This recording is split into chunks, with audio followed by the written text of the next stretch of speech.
Okay, so Airborne in Your Pocket was a Kickstarter that was originally done by Valley Games, and as many as you know, unfortunately they went pop. The discussions around that are varied, but I don't really need to comment. As a result of them going pop, unfortunately this Kickstarter was never fulfilled. And when we originally spoke with Emmanuel, we and he agreed that it would be really good if we could make this game happen.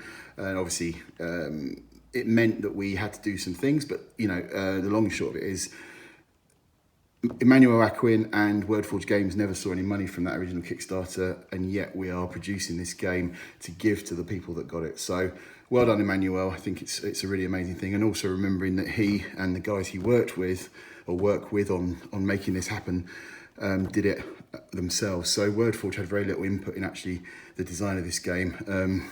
We did the cover, obviously we did the logo, but the rest of it is down to Emmanuel and the team he works with. So well done, Emmanuel. So first of all, you've got the circles that go in the resource cards. These ones are going to be slightly different to the ones you get with the D-Day dice set, in the fact that the card you end up with is double-sided. So this goes on the front, this goes on the back, and this goes in the middle. In the right place. What we've done here is we've made sure that it explains exactly how to put it together on each card. So that's really nice. And then what you can also see is obviously the clock has been mirrored here so that it actually reflects what it needs to on the back side as the thing continues. You then have 4 sheets of cards. These are reasonably large, to be honest. You can see this box is roughly 30 centimeters square. So each one of these is, I guess, once you pop it out,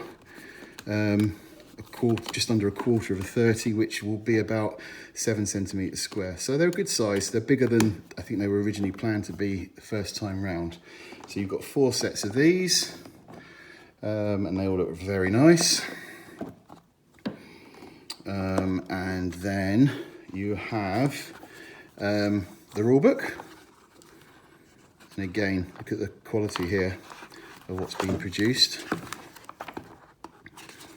etc, etc. So you can see there's a slightly different production value to the other products with regards to some of the fonts used, but given that this is being created in somebody's spare time for nothing, I think it's rather impressive feat by Emmanuel and the team he's worked with to make it happen.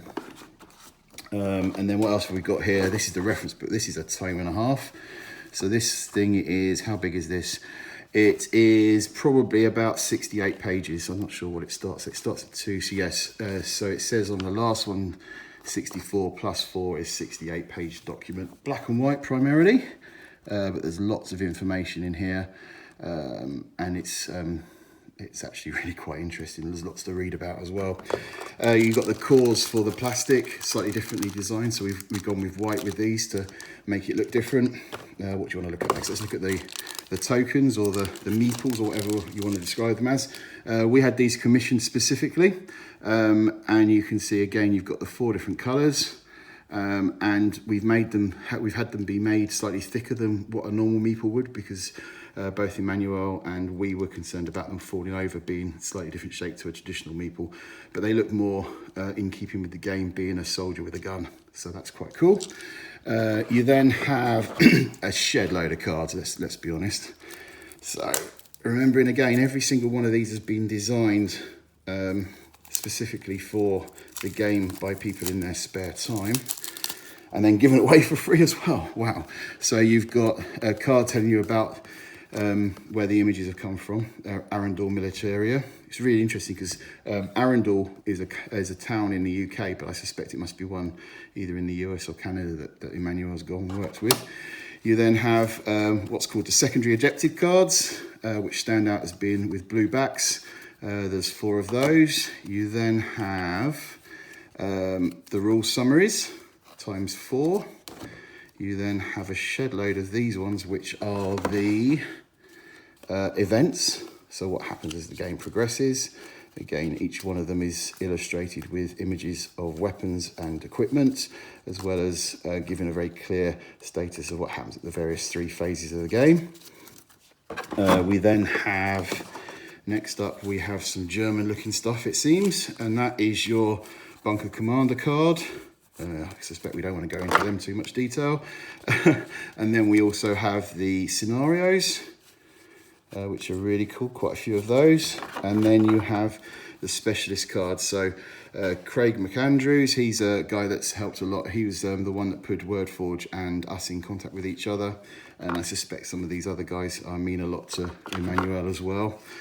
I'm just seeing if there's any that I recognise that I can give you a bit more detail about. Theodore Bannister, Christian, I don't know the, here we go. I've become Polish, it seems. Or American Polish, wow, that's cool. Jeremiah Lee, so he's a really interesting guy. This guy is the creator of the game Zombie in My Pocket, on which this is based. Wordforge also have the license for this, for Zombie in My Pocket, so I'm hoping that we'll be producing that this year. And obviously, Emmanuel's felt he should rightly name this after him.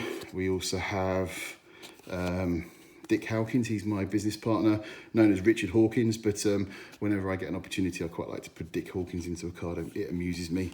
And then some others as well. So there's those, quite a few different cards there. Let me just show you that these all go in nicely as they do. And then we also have a load of items and such like, so I won't go into too much detail because again it's going to get a bit boring and you're going to be able to do this yourself anyway. So we have items, all sorts of different things. The symbols all represent things that you need to be aware of. You've got 2 Pointman cards. You've then got various, so you notice how these are red, blood splattered and these are not. That means that these ones are probably bad and these ones are good. And you've got optional rules there. And then you've got a load more items in that lot. And then let's see what we've got in here. I think this one's going to be fairly interesting as well. So I think actually these are all items. Yes, they are. But again, you can see Brothers in Arms. They're all different depending on which set they're part of. And you can see again that they've got some really nice images that have been incorporated as well. So there we go, that is Airborne, and those of you that backed Airborne all those years ago and have given us your details should be getting a free copy of this. And then obviously it's a retailable product as well, so if you haven't backed it, it's probably one of the best games Emmanuel's created, and therefore I would highly recommend getting hold of it. Anyway, that's Airborne.